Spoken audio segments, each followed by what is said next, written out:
తెలంగాణ ప్రభుత్వంతో సిస్కో కీలక ఒప్పందం కుదుర్చుకుంది. అసెంబ్లీ కమిటీని హాల్లో ముఖ్యమంత్రి రేవంత్ రెడ్డితో సిస్కో బృందం సమావేశం నిర్వహించింది. స్కిల్ యూనివర్సిటీలో నైపుణ్య శిక్షణ అందించేందుకు ప్రభుత్వంతో సిస్కో సీఎం సమక్షంలో ఎంఓయూ కుదుర్చుకుంది. ఈ సమావేశంలో పాల్గొన్న మంత్రి శ్రీధర్ బాబు, ప్రభుత్వ ప్రధాన కార్యదర్శి శాంతికుమారి, ఉన్నతాధికారులు పాల్గొన్నారు.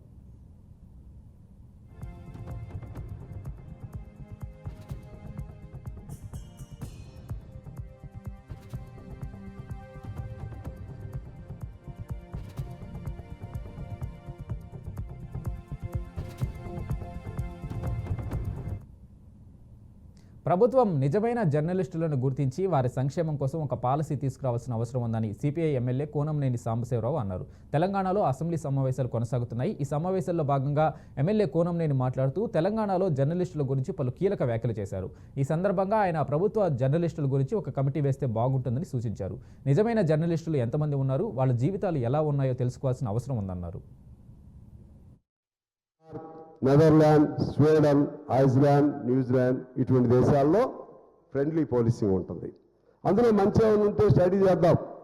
ఆ విధంగా ఫ్రెండ్లీ పోలీస్ ద్వారా ఈ వ్యవస్థలో పోలీస్ అంటే ఒక నమ్మకం, ఒక విశ్వాసం ఉండే విధంగా ప్రయత్నం చేయాలి అధ్యక్ష. ఇవాళ పోలీసు వ్యవస్థలో ఇంటర్నల్గా కూడా ఓ బానిసత్వం ఉంటుంది. ఆర్టిజన్లు అంటారు. కింద ఉన్నటువంటి పోలీసులు పెద్దవాళ్ళకు బానిసలాగా పనిచేయాలి. ఆ పెద్దవాళ్ళు బానిసలా పనిచేయాలి. ఆ పెద్దవాళ్ళు ఇంకెవరికో బానిసలుగా పనిచేయాలి. వాళ్ళందరూ కలిసి రాజకీయ నాయకులకి, మంత్రులకి, ముఖ్యమంత్రులకి వాళ్ళు డ్యూటీగా చేయట్లేదు అధ్యక్ష. ఎక్కడో పనిచేసే పరిస్థితి వస్తూ ఉంది. దాన్ని ఆ సిస్టమ్ తీసేయాలి. ఆక్సిలరీ ప్రమోషన్స్ అంటారు. ఆక్సిలరీ ప్రమోషన్స్ అంటే ఏంటది అధ్యక్ష? అడ్డగోలుగా చంపటాన్ని ఆక్సిలరీ ప్రమోషన్స్ ఇస్తారా? ఎన్కౌంటర్ పేరుతో అడ్డగోలుగా చంపితే ఆయన్ని నువ్వు హీరో అని చెప్పి ఆయనకి ఏకంగా ఐపీఎస్ కన్ఫర్ చేస్తారు, లేకపోతే ఇంకెక్కడో స్థాయి ఇస్తారు. అసలు ఇంకా పోలీసులు న్యాయబద్ధంగా పనిచేయాలనే ఆలోచన ఎలా వస్తుంది? ఎలా ప్రభుత్వం మెప్పు పొందాలి, ఏ విధంగా అడ్డగోలు పనులు చేయాలనేటువంటి ఆలోచన వస్తుంది అధ్యక్ష. ఇవన్నీ ఆ సిస్టమ్ మారాలి. ఆ విధంగా మారని వ్యవస్థ ఉంటే అది చాలా ఇబ్బందిదాయకమైంది. దాన్ని మార్చడానికి ఏం చేస్తారో ఇది ఇవాళ జరిగేటువంటి డిస్కషన్ మరెన్నో జరగాలి. వ్యవస్థను మార్చడానికి తెలంగాణ అసెంబ్లీ సమావేశాల్లో ఎంఐఎం ఎమ్మెల్యే అక్బరుద్దీన్ ఓవైసీ కాంగ్రెస్ ప్రభుత్వంపై తీవ్ర అసహనం వ్యక్తం చేశారు. ప్రభుత్వ శాఖల విద్యుత్ బకాయిలు ఎందుకు చెల్లించట్లేదని ప్రభుత్వాన్ని ప్రశ్నించారు. గత ప్రభుత్వ హయాంలో జరిగిన తప్పులను కాంగ్రెస్ కొనసాగిస్తుందని విమర్శించారు. పాత బస్తీకి సంబంధించి నష్టాలు వస్తున్నట్లు పదే చెబుతున్నారు. విద్యుత్ కొనుగోలు ధరలపై ఎవరూ ప్రశ్నించట్లేదు ఎందుకని నిలదీశారు. గతంలో కంటే విద్యుత్ ధరలను పెంచి కొనుగోలు జరుగుతూనే ఉన్నాయని, ఇది మాత్రం ఎవరికి ఎందుకు కనిపించడం లేదని ఆరోపించారు. Majlis Ittihadul Muslimin and myself, sir, the Telangana government has, then KCR Saab had declared Urdu as a second official language of the state, sir. जब आप उर्दू को दूसरी सरकारी जबान का मौखफ दे दिए हैं, तो आप ऑफिशियल लैंग्वेज कमीशन में एक उर्दू बोलने वाले को भी रखिए सर, जो हम मुसलसल डिमांड कर रहे हैं, लेकिन उस पर आज तक भी तवज्जो नहीं हुई sir. Telangana State Public Service Commission also has been constituted after the Congress assumed the office. I request the government to ensure that 4% reservation for socially and educationally backward BCE category are implemented in all recruitments, sir. When I say about recruitment, sir, मैं ये बात इसलिए कह रहा हूं sir कि आप कई लोगों के टेम्पररी और जो दूसरे सर्विसेज थे उसको रेगुलराइज कर रहे हैं, तो वो 4% रिजर्वेशन मुसलमान को उसमें नहीं है और उससे महरूम हो रहे हैं sir. Sir, also sir, we have also always been requesting for one demand sir, option to write recruitment test in Urdu sir. Sir, Urdu को दूसरी सरकारी जबान का मौखफ दिए गए हैं.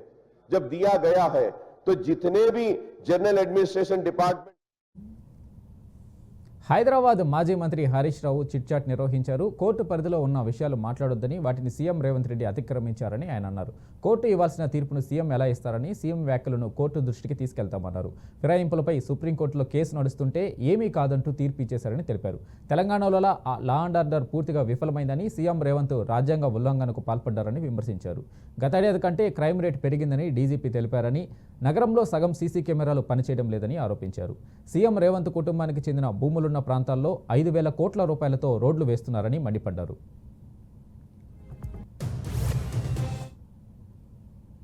పశ్చిమ గోదావరి జిల్లా ఆరోళ్లలో ఎమ్మెల్యే బొలిశెట్టి శ్రీనివాస్ ప్రజా పరిష్కార వేదిక సమావేశం నిర్వహించారు. కూటమి ప్రభుత్వాన్ని గెలిపించిన ప్రజలకు సేవ చేసే బాధ్యత తమపై ఉందని, అందులో భాగంగానే గ్రామాల్లో తిరిగి ప్రజా సమస్యలు తెలుసుకొని పరిష్కరించే దిశగా కార్యక్రమాలు నిర్వహిస్తున్నామన్నారు. గ్రామ సమగ్ర అభివృద్ధి కోసం రోడ్లు, డ్రైన్లు, గ్రావెల్ రోడ్లు, కల్వర్తులు అన్నీ కలిపి అధికారులతో ప్రణాళిక రూపొందించి 17 లక్షల రూపాయలు సిద్ధం చేశామని, త్వరలోనే ఆ నిధులు తీసుకొచ్చి గ్రామాభివృద్ధికి కృషి చేస్తామన్నారు. గ్రామంలో మంచినీటికి ఇబ్బంది ఉందని, నిధులు కావాలని సర్పంచ్ కోరగా జలజీవన్ మిషన్ ద్వారా ఆ సమస్య పరిష్కరిస్తామన్నారు. అనంతరం క్యాన్సర్ వ్యాధితో బాధపడుతున్న సిర్రా ప్రసాద్, మహాలక్ష్మిలకు ఎమ్మెల్యే స్వయంగా తన సొంత నిధులు 10,000 రూపాయలు ఆర్థిక సాయం అందించారు.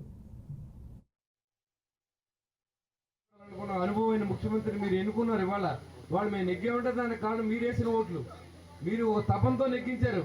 మళ్ళీ ప్రభుత్వం గారికి వస్తే ఒక రోడ్డు ఉండదు, ఒక మంచినీళ్ళు ఉండవు, ఒక ధాన్యం కొంటే అమ్మితే డబ్బులు ఉండవు అనే ఆలోచనతో ఇవాళ చేశారు. వ్యవసాయ పనిముట్లు ₹1 కూడా ఇవ్వని సందర్భం 5 సంవత్సరాల నుంచి. ఇవాళ చూసుకుంటే 2019 నుంచి 24 వరకు 3500 ట్రాక్టర్ ఆంధ్ర రాష్ట్రం మొత్తానికి ఇచ్చారు జగన్మోహన్ రెడ్డి గారు. కానీ 2014 నుంచి 2019 వరకు 25,000 ట్రాక్టర్లు సబ్సిడీలో ఇచ్చారు. కనుక తెలుగుదేశం ప్రభుత్వం దక్కుతుంది. మేము అంకెలు కాదు, అంకెలు గారిడీ కాదు, ఇవన్నీ లెక్కలు డిపార్ట్మెంట్లో ఉంటాయి, మీరు వెరిఫికేషన్ చేసుకోవచ్చు. మీరు మళ్ళీ రైతు పక్షపాత ప్రభుత్వం అని చెప్తా ఉన్నారు. రైతు పక్షవాత ప్రభుత్వంగా తయారు చేశారు ఈ రాష్ట్రాన్ని మొత్తం మీరు. కాబట్టి ఇవాళ రైతును ఆదుకుంటున్నాం, వృద్ధాప్య పెన్షన్లు ఇస్తూ ఉన్నాం. అంతేకాకుండా మరి ఏదైతే రైతులకి సబ్సిడీ, ఇన్పుట్ సబ్సిడీ రావాల్సిన అవసరం ఉంది. ఎన్నో నెలల ఇన్పుట్ సబ్సిడీ పడింది. నేను 2 సార్లు అసెంబ్లీలో మాట్లాడటం కూడా జరిగింది. నేను వెళ్ళినప్పుడల్లా మంత్రి గారిని అడుగుతా ఉన్నా, ఆర్థిక ఇబ్బందుల వల్ల మీకు లేట్ అయింది తప్ప మీ ఇన్పుట్ సబ్సిడీ వచ్చిన నెల రిలీజ్ అవుతున్న డిపార్ట్మెంట్ వారితో కూడా మీకు చెప్పించడం జరిగింది. ఇదంతా మీరు అడగక్కర్లేదు, మా బాధ్యతగా మేము స్వీకరిస్తా ఉన్నాం. ఎందుకంటే మీరు నమ్మి ఓటేయడం చాలు. మీరు ఓటేశారు, గెలిపించారు, మీరు అడగక్కర్లేదు. నిజంగా పని ఉన్నా కూడా నా ఇంటికి రండి, మీకు ఏం పని ఉన్నా నేను చేసి పంపిస్తాను కూడా మీకు తెలియజేస్తా ఉన్నా. మరి ఈ పంట 100% ఈ పంట పూర్తి చేసాం. ఈ పంట వల్ల ఏంటంటే ఇదివరకు ఏపీ హైకోర్టులో రాజంపేట ఎంపీ మిథున్ రెడ్డికి ఊరట లభించింది. లిక్కర్ కేసులో ఎంపీ ఆరోపణలు ఎదుర్కొంటున్నారు. అరెస్టు చేస్తారంటూ ప్రచారం జరుగుతుండటంతో హైకోర్టులో ఆయన పిటిషన్ దాఖలు చేశారు. ఈ పిటిషన్పై విచారణ చేపట్టి ధర్మాసనం వచ్చే నెల 3 వరకు ఎంపీ మిథున్ రెడ్డిపై తొందరపాటు చర్యలు తీసుకోవద్దంటూ సిఐడికి ధర్మాసనం ఆదేశాలు జారీ చేసింది. తదుపరి విచారణను ఎల్లుండికి వాయిదా వేసింది. వైసీపీ హయాంలో మద్యం కుంభకోణం జరిగినట్లు గత సెప్టెంబర్లో సిఐడి అధికారులకు ఫిర్యాదులు అందాయి. దీంతో సిఐడి పోలీసులు కేసు నమోదు చేసి మిథున్ రెడ్డిని నిందితుడిగా చేర్చారు. ఈ కేసులో తనకు ముందస్తు బెయిల్ ఇవ్వాలని గతంలోనే హైకోర్టును కోరారు. అయితే ముందస్తు బెయిల్ ఇచ్చేందుకు నిరాకరించింది. కనీసం అరెస్టు నుంచి రక్షణ కల్పించాలని ధర్మాసనం ఎదుట వాదనలు వినిపించారు. ఈ మేరకు తాజాగా మిథున్ రెడ్డికి ఊరట కల్పిస్తూ హైకోర్టు ఆదేశాలు ఇచ్చింది.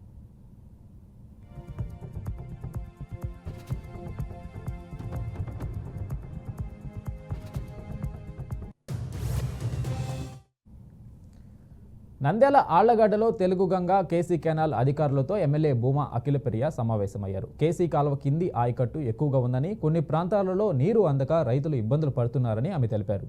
మంత్రిగా ఉన్న, ప్రతిపక్షంలో ఉన్న, అధికారంలో ఉన్న, లేకున్నా అధికారుల మీద ఒత్తిడి తెచ్చి చివరికి ఆయకట్టు వరకు నీరు అందించా అన్నారు. ఈసారి అధికారులకు అవగాహన లేనందున రైతులకు సరిగా నీరు అందలేదన్నారు. ఇక్కడి రైతులకు ఏ పంట వేసినా మా అఖిల అక్క నీరు తెస్తుందనే నమ్మకం ఉందని, వచ్చే సంవత్సరం నుండి రైతులందరూ ఒకే టైంలో పంట వేసేలా, ప్రతి పంటకు నీరు అందేలా ప్రయత్నం చేస్తామని అన్నారు.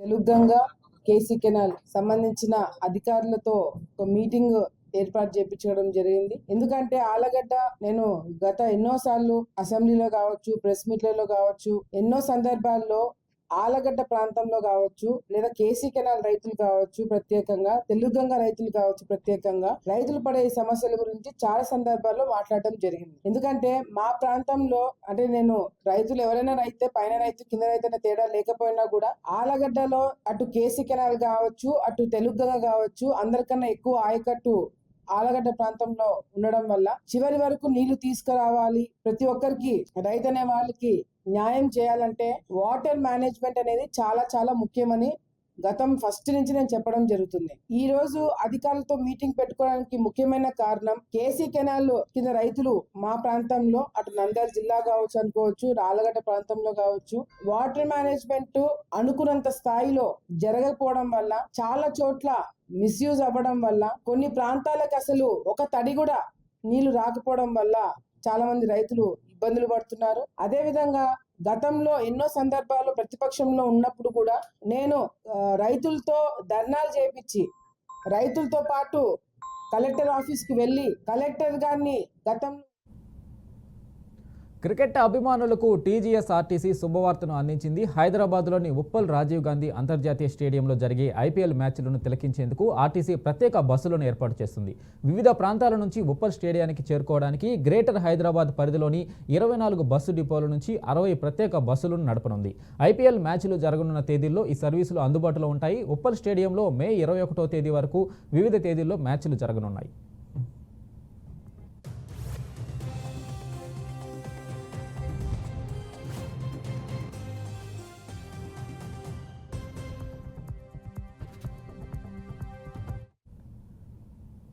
కేంద్ర ప్రభుత్వం గేమింగ్ ఆన్లైన్ బెట్టింగ్పై కీలక ప్రకటన చేసింది. ఈ అంశాలకు సంబంధించి రాష్ట్రాలు చట్టాలు చేసుకోవచ్చని కేంద్ర మంత్రి అశ్విని వైష్ణవ్ లోక్సభలో వెల్లడించారు. వీటిని కట్టడి చేసేందుకు కేంద్ర ప్రభుత్వం కూడా చర్యలు తీసుకుంటుందని ఆయన తెలిపారు. డీఎంకే ఎంపీ దయానిధి మారన్ అడిగిన ప్రశ్నకు ఆయన బదులిస్తూ తమిళనాడు ప్రభుత్వం ఆన్లైన్ గేమింగ్ను నిషేధించిందని, దీనిపై చర్యలు తీసుకోవడంలో కేంద్రం తన నైతిక బాధ్యత నుంచి తప్పించుకుంటుందా అని మారన్ ప్రశ్నించారు. అశ్విని వైష్ణవ్ స్పందిస్తూ కేంద్ర ప్రభుత్వం నైతికతను ప్రశ్నించే హక్కు ఎవరికీ లేదన్నారు. ఈ అంశంపై చట్టాలు రూపొందించేందుకు రాష్ట్రాలకు రాజ్యాంగం నైతిక చట్టబద్ధ అధికారాన్ని ఇచ్చిందని స్పష్టం చేశారు. సమాఖ్య నిర్మాణాన్ని అర్థం చేసుకోవాలని ఆయన విజ్ఞప్తి చేశారు. ఇది రాష్ట్రాల పరిధిలోని అంశమైనప్పటికీ తమకు అందిన ఫిర్యాదుల ఆధారంగా 1410 గేమింగ్ సైట్లను నిషేధించినట్లు ఆయన తెలిపారు.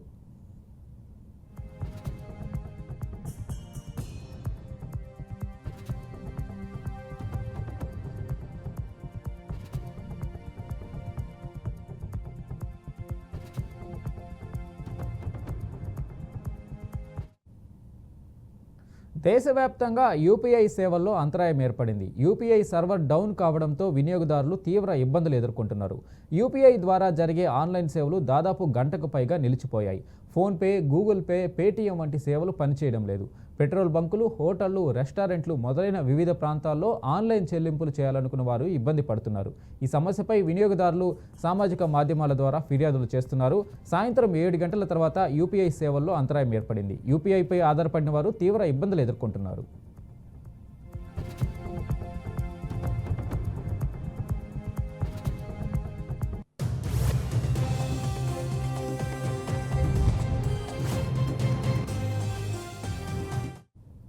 దేశవ్యాప్తంగా యూపీఐ సేవల్లో అంతరాయం ఏర్పడింది. యూపీఐ సర్వర్ డౌన్ కావడంతో వినియోగదారులు తీవ్ర ఇబ్బందులు ఎదుర్కొంటున్నారు. యూపీఐ ద్వారా జరిగే ఆన్లైన్ సేవలు దాదాపు గంటకు పైగా నిలిచిపోయాయి. ఫోన్పే, గూగుల్ పే, పేటీఎం వంటి సేవలు పనిచేయడం లేదు. పెట్రోల్ బంకులు, హోటళ్లు, రెస్టారెంట్లు మొదలైన వివిధ ప్రాంతాల్లో ఆన్లైన్ చెల్లింపులు చేయాలనుకున్న వారు ఇబ్బందులు పడుతున్నారు. ఈ సమస్యపై వినియోగదారులు సామాజిక మాధ్యమాల ద్వారా ఫిర్యాదులు చేస్తున్నారు. సాయంత్రం 7 గంటల తర్వాత యూపీఐ సేవల్లో అంతరాయం ఏర్పడింది. యూపీఐపై ఆధారపడిన వారు తీవ్ర ఇబ్బందులు ఎదుర్కొంటున్నారు.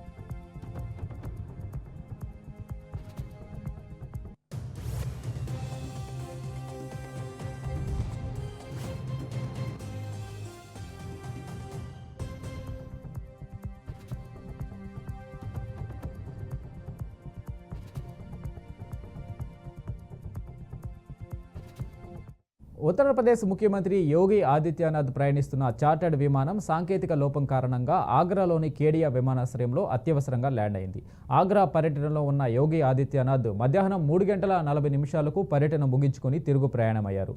విమానం టేకాఫ్ అయిన 20 నిమిషాల తర్వాత సాంకేతిక సమస్య తలెత్తడంతో పైలట్లు వెంటనే విమానాన్ని వెనక్కు మళ్లించారు. ముందు జాగ్రత్తగా కేడియా విమానాశ్రయంలో ల్యాండింగ్ చేశారు. ముఖ్యమంత్రి యోగి ఆదిత్యనాథ్ కోసం ఢిల్లీ నుండి మరో విమానాన్ని ఏర్పాటు చేశారు. ఆయన ఆగ్రా విమానాశ్రయ లాంజ్లో సుమారు గంటన్నర సేపు వేచి ఉన్న యోగి ప్రత్యామ్నాయ విమానంలో లక్నోకు బయలుదేరారు.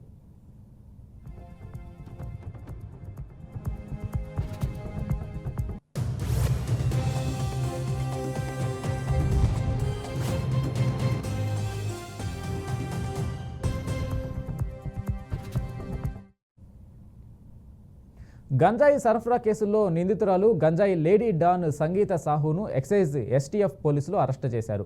ఆమెపై హైదరాబాద్లో 5 కేసులు నమోదైనట్లు పోలీసులు తెలిపారు. ఒడిశా వెళ్లిన ఎక్సైజ్ ఎస్టీఎఫ్ పోలీసులు అక్కడి పోలీసుల సహకారంతో ఆమెను అదుపులోకి తీసుకుని నగరానికి తరలించారు. సంగీత సాహు ఒడిశాలోని కుర్తా జిల్లా కాళీకోట్ గ్రామానికి చెందిన వ్యక్తిగా తెలిపారు. దాదాపు 4 ఏళ్ల క్రితం గంజాయి వ్యాపారంలోకి ప్రవేశించిందని, వివిధ రాష్ట్రాల గంజాయి వ్యాపారులతో సంబంధాలు ఏర్పరచుకున్నట్లు పేర్కొన్నారు. వారికి గంజాయి సరఫరా చేస్తున్నట్లు పోలీసులు గుర్తించినట్లు తెలిపారు. గతంలో హైదరాబాద్లోని ధూల్పేటలో 2 వ్యక్తులకు 41.3 కిలోల గంజాయిని సరఫరా చేస్తూ పట్టుబడిందన్నారు. ధూల్పేటలో పలువురికి ఆమె గంజాయి సరఫరా చేసినట్లు పోలీసులు నిర్ధారించారు. సంగీత సాహు ఇన్స్టాగ్రామ్లో సినీ నటిలా వీడియోలు పోస్టు చేస్తుందని పోలీసులు పేర్కొన్నారు. కొంతకాలంగా తప్పించుకు తిరుగుతున్న ఆమెను ఎట్టకేలకు పోలీసులు అరెస్టు చేశారు.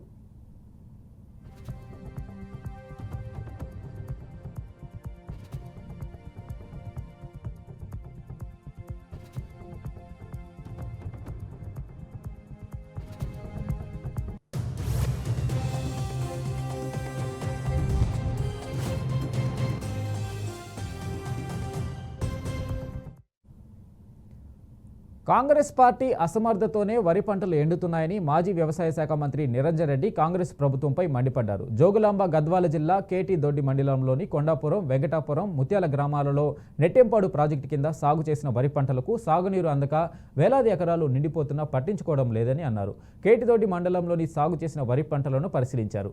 అనంతరం గద్వాల టీఆర్ఎస్ పార్టీ కార్యాలయంలో సమావేశం ఏర్పాటు చేశారు. నీటిపారుదల శాఖ మంత్రి ప్రాజెక్టుల వారీగా ఒక్కసారిగా సమీక్ష సమావేశాలు నిర్వహించకపోవడమే అందుకు పంటలు ఎండిపోతున్నాయన్నారు. ముఖ్యమంత్రి రేవంత్ రెడ్డి ఈ జిల్లా వాసిని అని చెప్పుకుంటారు, కానీ ఈ జిల్లా రైతులకు చేసిందేం లేదన్నారు.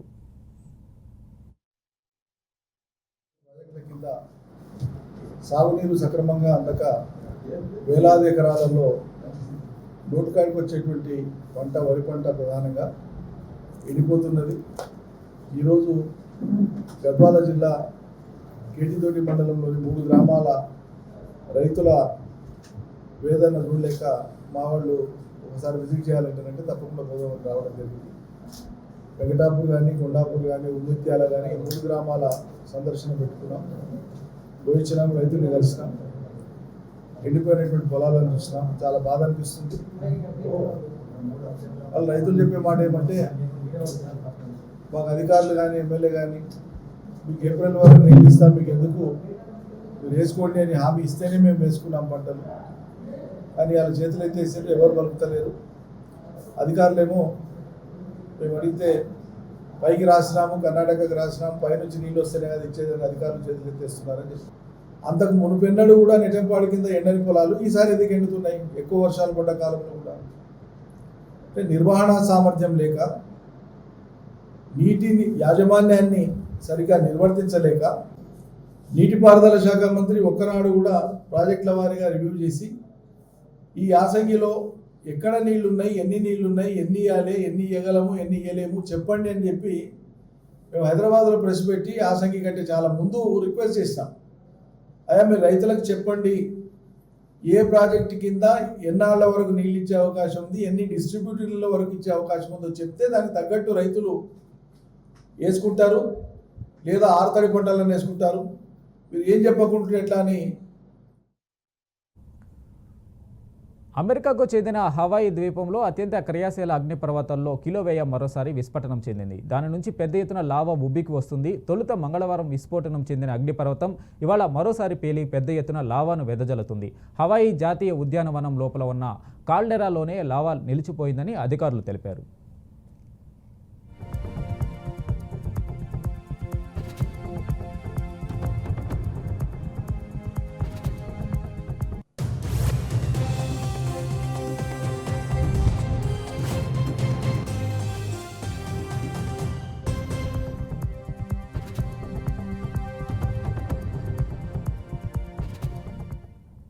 అమెరికాకు చెందిన హవాయి ద్వీపంలో అత్యంత క్రియాశీల అగ్నిపర్వతాల్లో కిలోవేయ మరోసారి విస్ఫోటనం చెందింది. దాని నుంచి పెద్ద ఎత్తున లావా ఉబికి వస్తుంది. తొలుత మంగళవారం విస్ఫోటం చెందిన అగ్నిపర్వతం ఇవాళ మరోసారి పేలి పెద్ద ఎత్తున లావాను వెదజల్లుతుంది. హవాయి జాతీయ ఉద్యానవనం లోపల ఉన్న కాల్డెరాలోనే లావా నిలిచిపోయిందని అధికారులు తెలిపారు.